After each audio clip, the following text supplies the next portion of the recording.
Right, so we've just got the Super Rugby final to go. That's going to be a all New Zealand affair again, between the Crusaders and Chiefs in what will surely be, because nothing's really definite, the last ever final at what was originally meant to be the Crusaders' temporary home of Apollo Project Stadium, or as most people know, in Christchurch, Rugby League Park. Following the final, of course, next Monday, we'll have the naming of the first All Black squad for 2025, of course, to take on the French in 3 tests in July. Yes, it is it is cold outside, and it's Super Rugby final time. So yeah, it is definitely now that time of year. The All Blacks, it's time to get out the jerseys after 7 months. Although I do wear my All Blacks jersey in summer, and yeah, look, really, I guess it's time now to name to make tips for the first All Black squad of 2025. Look, I did a video a couple of months ago, obviously, sort of looking into the depth. A lot of things have changed.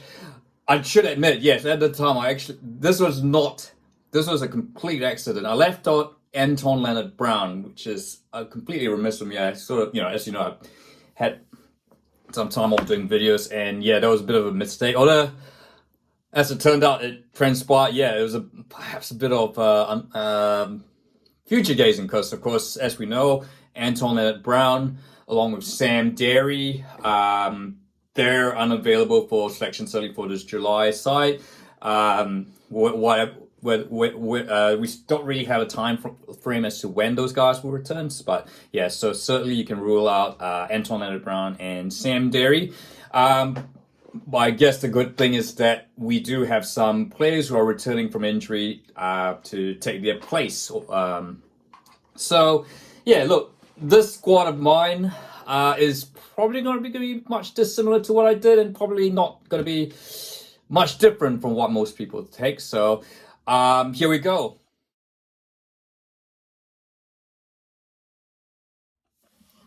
So I'll start off with the props. Yeah, so we're going to name 6. So look, in my earlier video, I sort of said, like, I did kind of say Ethan de Groot wasn't necessary at the top of his game. I think certainly, thankfully, he has, the last bits of the Highlanders season, he did pick up.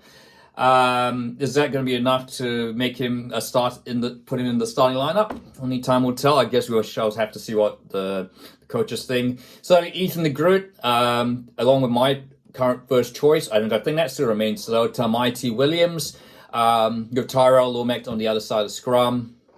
Ofa Tungafasi, Pasilio Tosi, and Fletcher Newell. Look, they were in the All Black. I guess they are the sort of incumbents as that, and they've continued their form. There's absolutely no reason why they should be left out apart from injury. So, so the props are there. Hooker, look, I guess we sort of alluded, of course, the return of Sami Taukeiaho after a year out, and look, he's played really, really well for the Chiefs this season, so I think he should get back in alongside Asafo Aumua and Cody Taylor. Look, there's a bit of a question mark with Asafo Aumua's injury towards the end of the Hurricanes season when they lost to the Brumbies.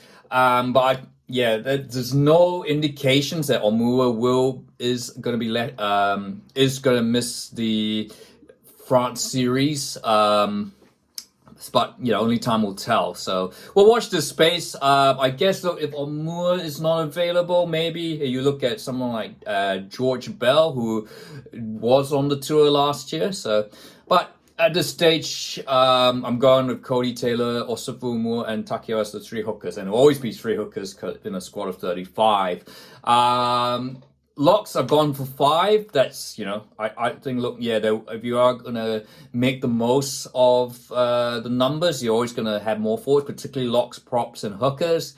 They're very specialized positions. Obviously, Scott Barrett, captain, names himself. And look, I guess, the debate continues whether he is New Zealand's number 1 lock, I'd say. Or moreover, being an All Black captain, is he that good that he has to start every game? I'd say the argument is yes for now. Although some might say Tupaea Vaai who has had a really good season with the Chiefs, has really made a case, to be number one lock. In any case, you have Barrett and Vaai. You need 2 locks anyway to start. So you for now, it's Scott Barrett and Tupaea to start. I thought of name. Sorry, sorry. Apologies. Actually, 4 locks. There might have been a mistake somewhere. Look, so obviously Sam Derry not available. My 2 locks. That makes it 4. Patrick Tuipulotu for his experience. And with Sam Derry not there, I'm going to nominate Fabian Holland. I think there's been a lot of talk about him. He's really had a superb Super Rugby season. For a Highlanders team that has really just struggled to get wins, they performed really well. Fabian Holland's really stood out for me. His ball carrying abilities as well, presence of the liner. I think this is the time that he finally makes the step up to the All Blacks. And I think everyone, not just in New Zealand, but in his native Holland, excuse the pun, is looking forward to this. Loose forwards, obviously no Sam Cane, he's retired now. So you've got, I guess the question is, where does Ardie Savea play? Of course, on the back of a Super Rugby Player of the Season campaign, and with Moana Pacifica.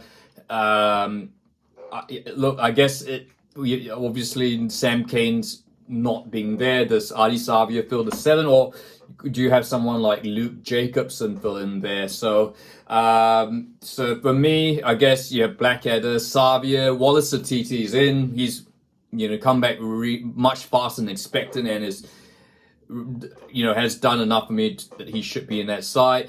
I think Jacobson will be in there.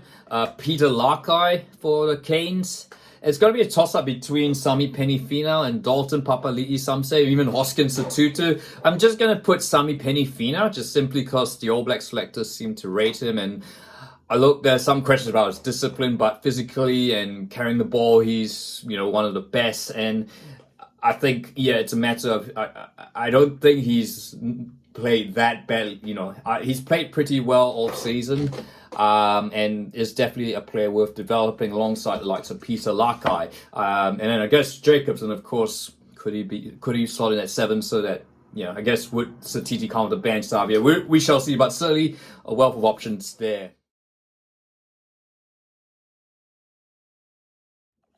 Backs, you've got 3 halfbacks, just like you have 3 hookers because it's a specialist position that you definitely need cover there. Roigard's clearly number 1. And then I think ahead of him is Cortez Ratima, who's continued to be steady, very, behind a very strong Chiefs pack. Number 3 is a bit of an interesting one. People have Kyle Preston, sort of a fan favorite. But I think for me, Finley Christie has possibly done a bit more, has sort of rejuvenated his All Black chances with the way he's finished the Blues season. Look, ever since, I think part of the reason why the Blues sort of made this surprise run to the semi-finals is, I think Finley Christie's experience from the back of the scrum, being able to do his box kicking. And I guess when you have 2 halfbacks who are, already good enough to snipe around the fringes, Finley Christie is a good option to have, sort of just to steady the game, as, looking up to close out the game. So I think he's certainly an asset there.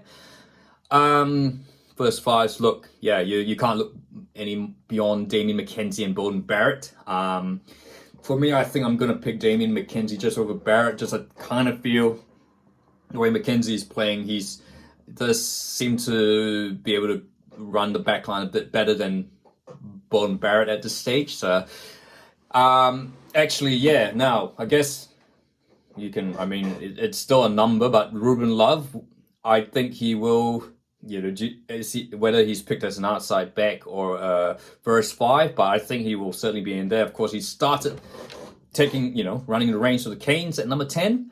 And he's always been cited as someone who could play there. Potentially, I think at this stage he might very well play at fullback, just while he's still learning the roots of how to play 10. At least having him there, being able to play 10, it certainly would be, he should be in that side, and so definitely want to look for the future.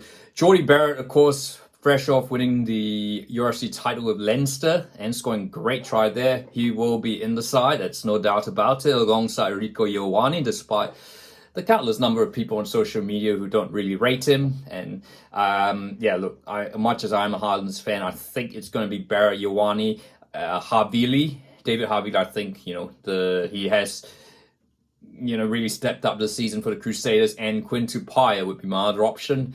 Of course, as I said, no Anton Leonard-Brown, but yeah, I think Quinn Tupaea does sort of offer what, you know, Anton Leonard-Brown could offer, plus a bit more. And yeah, look, absolutely deserves to be back in the side. He's had a horrendous run of injuries. So, oh yeah, and then yeah, and I'll also name Billy Proctor as another centre there. And finally, outside backs, look, Will Jordan's named itself. I think Imoni Narawa is going to be in there. Look, I think there's been talks of, you know, I guess much as we've had Tangita and all that, I think Caleb Clarke is going to be there, Mark Telea, and Savea Reece, who's had an outstanding Crusaders season. So that's my 35 for the All Blacks to be named on Monday. I'll be interested to see what happens. Are there anyone I should name or anyone who should come in? Let me know your thoughts. And if you like this video, feel free to like, and don't forget to subscribe.